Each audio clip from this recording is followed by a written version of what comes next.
Gold, trusted gold buyers. మీరు తాకట్టు పెట్టిన బంగారాన్ని విడిపించి ఈ రోజు ఉన్న మార్కెట్ ధరకు కొనబడను. హాయ్ వాణి, కమ్ కమ్ కమ్ కమ్. కూర్చో, సిట్ సిట్. ఏంటి ఏంటి ఇలా వచ్చావు? పొద్దున్నుంచి ఎంత బోర్ కొట్టిందో తెలుసా? వాళ్ళకి ఫోన్ చేసి వీళ్ళకి ఫోన్ చేసి బీచ్ లో కూర్చుని పిచ్చెక్కిపోయింది. I'm getting mad Prakash. నీ ఒంటరితనాన్ని భరించలేకపోతున్నాను. నాకు వర్క్ కావాలి ప్రకాష్. సారీ, ఇంకా నీకు వర్క్ ఉండదు. ఉండదు అని ఫీల్ అవుతూ కూర్చునే కన్నా కార్లున్నాయి, బంగ్లాలున్నాయి, ఎంజాయ్. కార్లు కాలక్షేపానికి పనికిరావు. బంగ్లాలు ఒంటరితనాన్ని పోగొట్టలేవు. You have to adjust. ఒక్కరోజైతే ఉండగలను. జీవితాంతో ఇలా ఒంటరిగా ఎలా ఉండను? ఒంటరిగా ఉండడం ఎందుకు? మళ్ళీ పెళ్లి చేసుకో.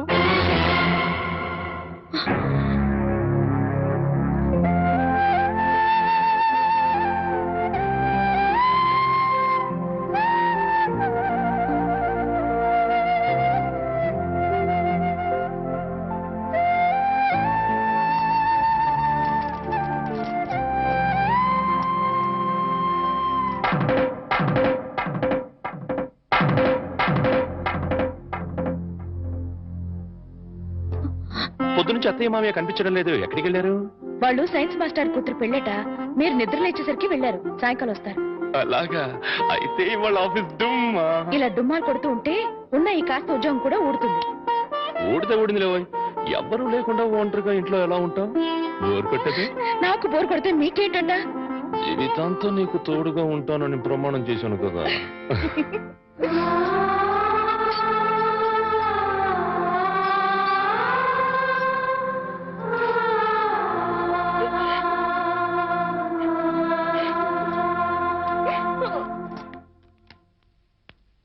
గురుజీ, ఉత్తరం రాసి పెట్టండి. నేను నీకు రాసి పెట్టమంటారా? నువ్వే రాసుకున్నాడో. నేను రాస్తే నేనే వెళ్ళి చదవాలి. అంత బ్యాడ్గా ఉంటుంది మన రైటింగ్.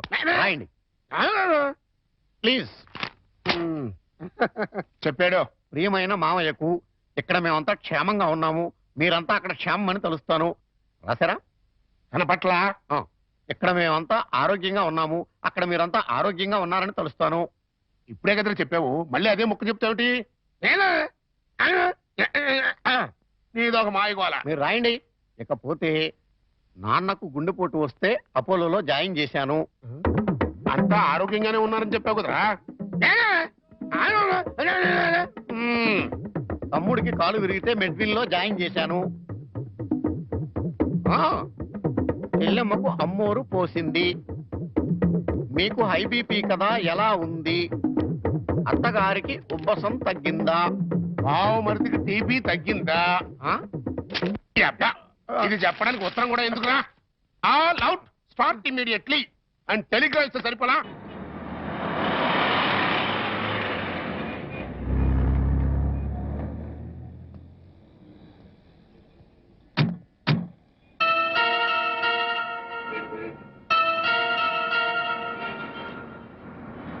మీరు ఆఫీస్లో ఉండండి, నేను ఇప్పుడు వచ్చేస్తాను. అలాగే సార్, ఉంటాను.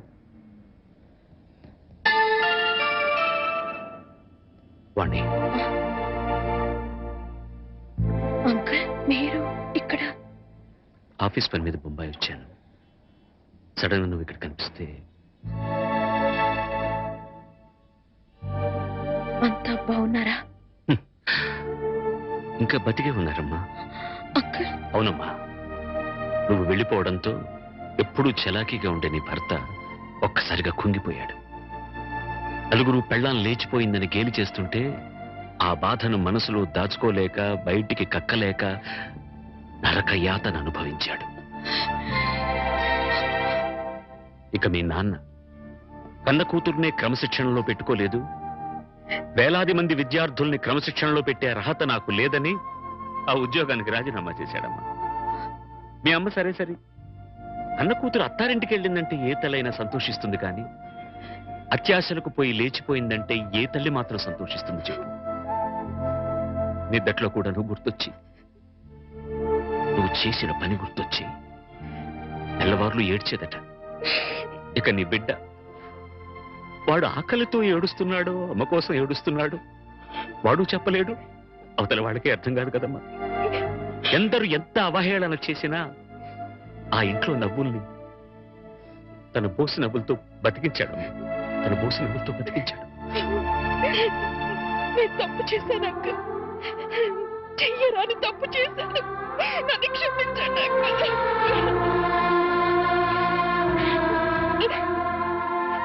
సరిదిద్దుకోవడానికి అవకాశం లేని తప్పు చేసావమ్మా నువ్వు. తప్పు పిచ్చితో వచ్చేసాను కానీ సత్య ప్రమాణంగా నేను ఏ తప్పు చేయలేదు అంకుల్. అంకుల్, నేనే తప్పు చేయలేదంటే నువ్వు నమ్ముతావు కదా అంకుల్? నేను నమ్మినా ఈ లోక నమ్మదమ్మా. ఒక కుటుంబం పరువు మర్యాద ఆ ఇంటి ఇల్లాలి మీద ఆధారపడి ఉంటుంది. బస్సు డ్రైవర్ తప్పు చేస్తే ఆ బస్సులో ప్రయాణికులందరూ చచ్చిపోతారమ్మా.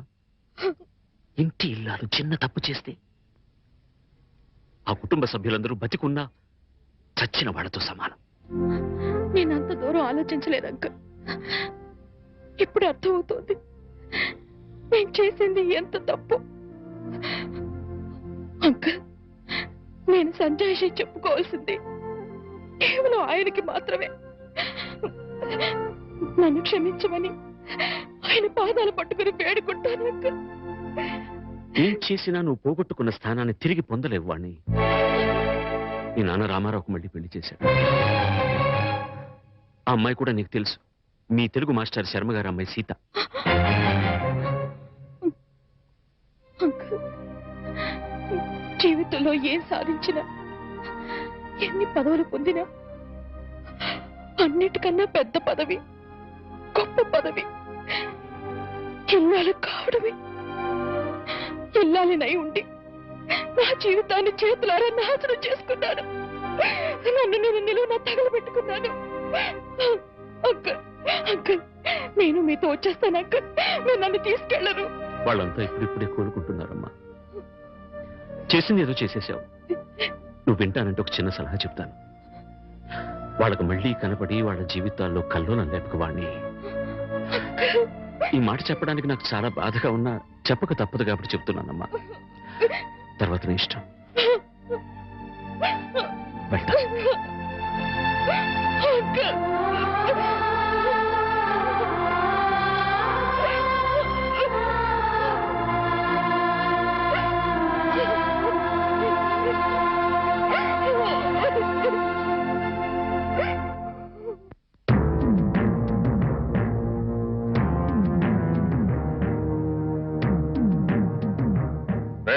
ఇంట్లో అద్దె కొంటుకు నువ్వేనా? నేను అద్దెకుంటలేదు. నేను ఇంటి ఓనండి. నువ్వే ఓనర్ మరి గ్యారంటీ ఏంటి? నీకు ప్రూఫ్ కావాలా? అవును. నాతో రా.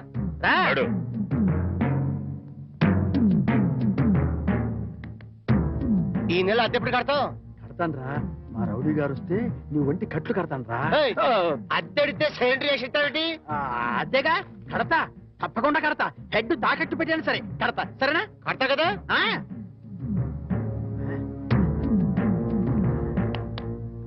అంతే కదా, కడతానేవయ్యా. వచ్చేసావా? అబ్బా, నన్ను కొడతావేందయ్యా? ఇల్లు ఖాళీ చేయనందుకు. ఖాళీ చేసిన నేను కదయ్యా, వాడు నేను ఓనర్ని. ఓనర్ ఎవరు, అద్దె కొనరు ఎవరో తెలియదా?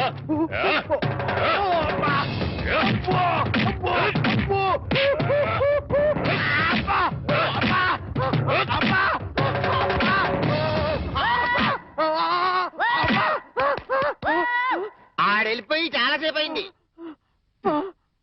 మనతో పెట్టుకుంటే రంగు పడుద్ది. పడిందిగా. అది.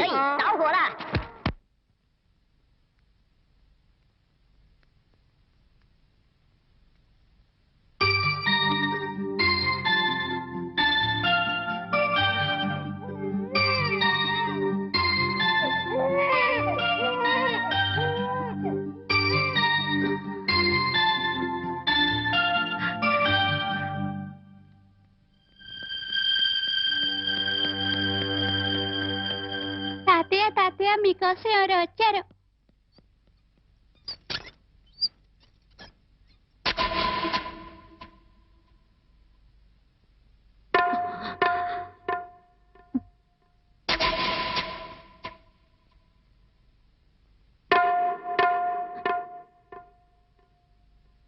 ఎవరమ్మా నువ్వు?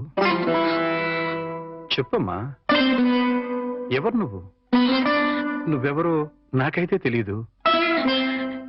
ఒకవేళ మా ఆవిడికి ఎవరో తెలుసేమో, ఒక్కసారి పిలుస్తానుండమ్మా. పూర్ణ, పూర్ణ.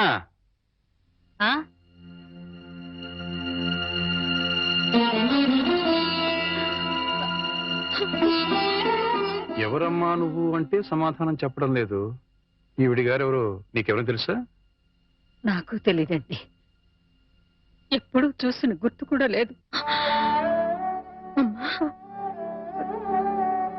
నన్ను అలా పిలవకమ్మా. నన్ను అలా పిలిచే హక్కు నా కూతురు సీతకొక్కదానికే ఉంది. నీకేం కావాలి? ఏమిటే చూడబోతే ఆవిడ చాలా ధనవంతురాల్లో ఉంది. ఏదో కావాలని నీ పెంకుటింటి ముందు నిలబడి అడగాల్సిన కర్మ ఆవిడకేం పట్టిందే? చూడు, ఆవిడ కట్టుకున్న చీర చూడు. నీ జీవితంలో ఎప్పుడైనా అంత ఖరీదైన చీర కట్టుకున్నావా? ఏదో సంసార పక్షంగా సగటిల్లాలుగా బతికేస్తున్న నీ ఇంటికి అంత గొప్ప ఆవిడ ఎందుకు వస్తుంది? ఎవరిదైనా అడ్రస్ కనుక్కోవడానికి వచ్చి ఉంటుంది. అంతే కదమ్మా? మాట్లాడమ్మా, మాట్లాడితే కదా నువ్వెవరో తెలిసేది. మాట్లాడకుండా ఉంటే ఎలా తెలుస్తుందమ్మా? ఒకవేళ మీ దగ్గర చదువుకున్నమ్మా ఏమో, గుర్తు తెచ్చుకోండి. కాదే, నా దగ్గర చదువుకున్న వాళ్ళకి చదువుతో పాటు సంస్కారం, క్రమశిక్షణ కూడా ఉంటాయి. ఈవిడి గారిని చూస్తుంటే ఆ రెండు ఉన్నట్టుగా లేవు. అందుకని ఈవిడ నా శిష్యులు కూడా కాదు. చూడమ్మా, మా అమ్మాయి గుడికెళ్ళే టైం అయింది. నిన్ను చూస్తే మా అల్లుడికి నీకు సంబంధం ఉందని అనుమానపడే అవకాశం ఉంది. దయచేసి ఇక్కడి నుంచి తొందరగా వెళ్ళిపోమ్మా.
ఏంటి ఇక్కడికి తగలబడ్డావు?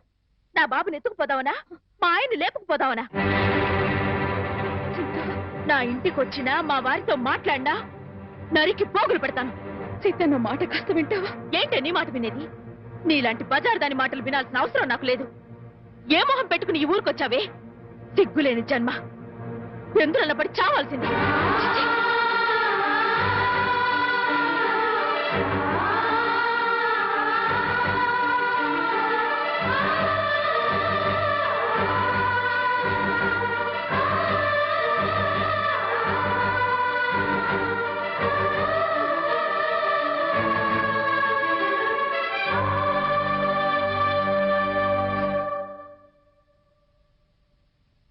వాణి, వాణి, నువ్వు మా ఇంట్లో ఉన్నావని తెలిసి మీ అమ్మ నాన్న వచ్చారు. లోపలికి రమ్మని ఎంత పిలిచినా రావట్లేదు. నీతో మాట్లాడి వెళ్తామని బయటే నుంచున్నారు. నువ్వు వెళ్ళి మాట్లాడిరా.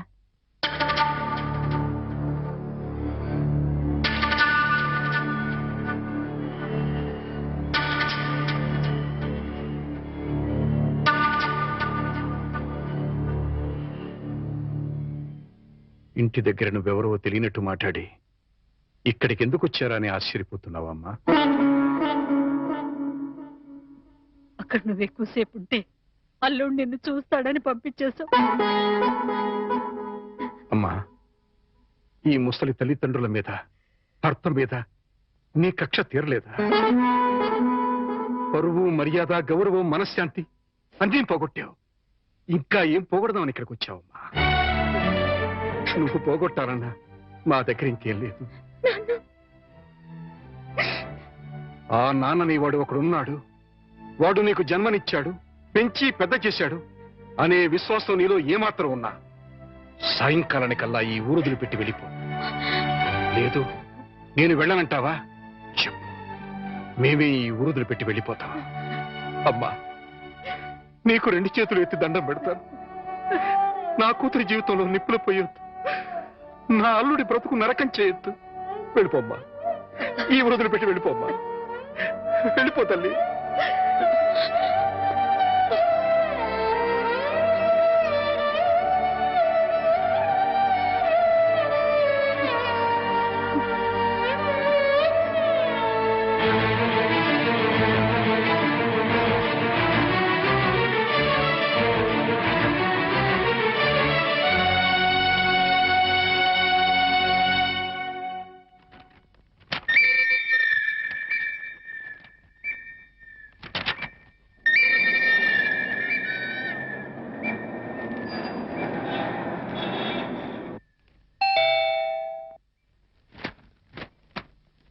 ఎవరు?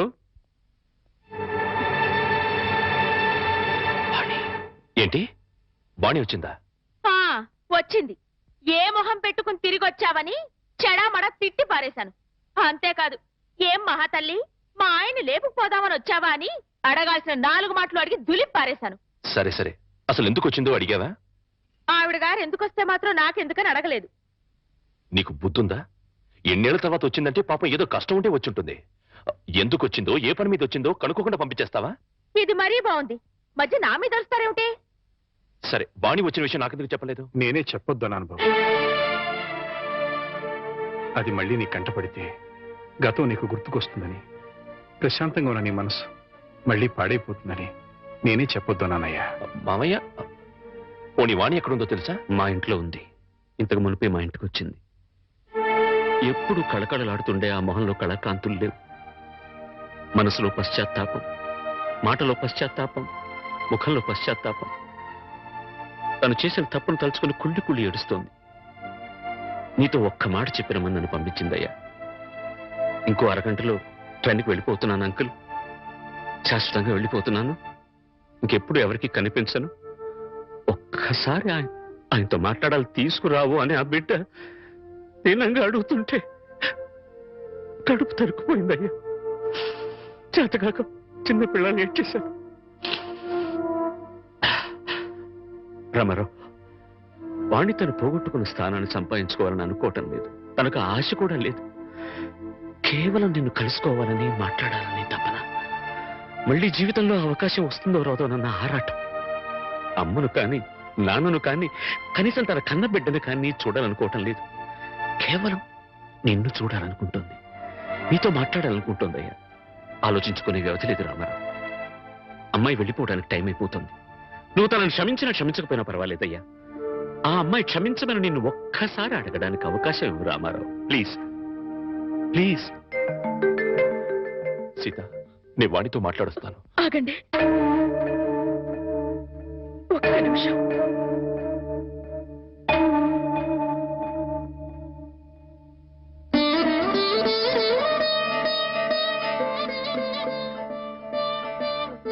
ఆడవాళ్ళు ఎవరొచ్చినా పసుపు కుంకుమ పెట్టి పంపడం ఈ ఇంటి ఆనవాయితీ. ఆవిడ మీకు చేసిన ద్రోహం గుర్తొచ్చి కడుపు మండి తిట్టొచ్చాను. ఈ చీర పెట్టి వేడుకోలు చెప్పిరండి.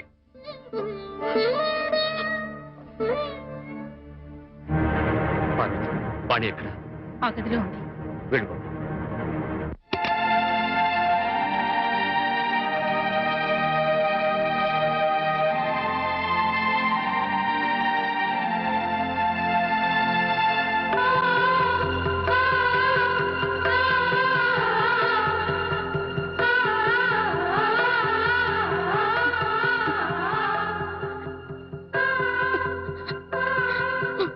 వాణి, బాగున్నావా?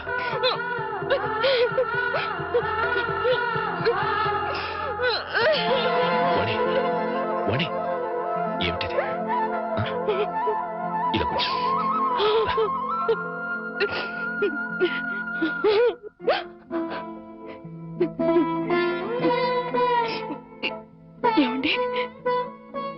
మీతో ఎంతో మాట్లాడాలని ఉందండి, కానీ ఇప్పుడు నాకు టైం లేదు. నేను చెడిపోలేదండి, ఒట్టండి. ఎవరు నమ్మినా నమ్మకపోయినా నాకు అనవసరం.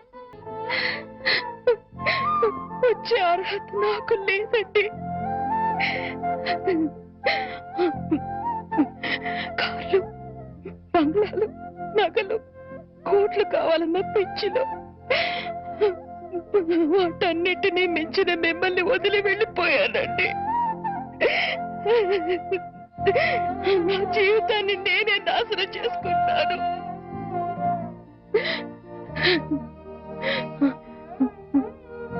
మళ్ళీ ఇంకో జన్మంటూ ఉంటే మీ భారీగానే పుడతానండి.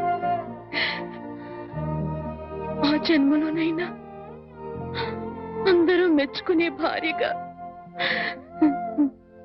జీవితాంతం మీతో కలిసి జీవించాలని కోరుకుంటున్నానండి. ఇక హాయిగా వెళ్ళిపోతానండి.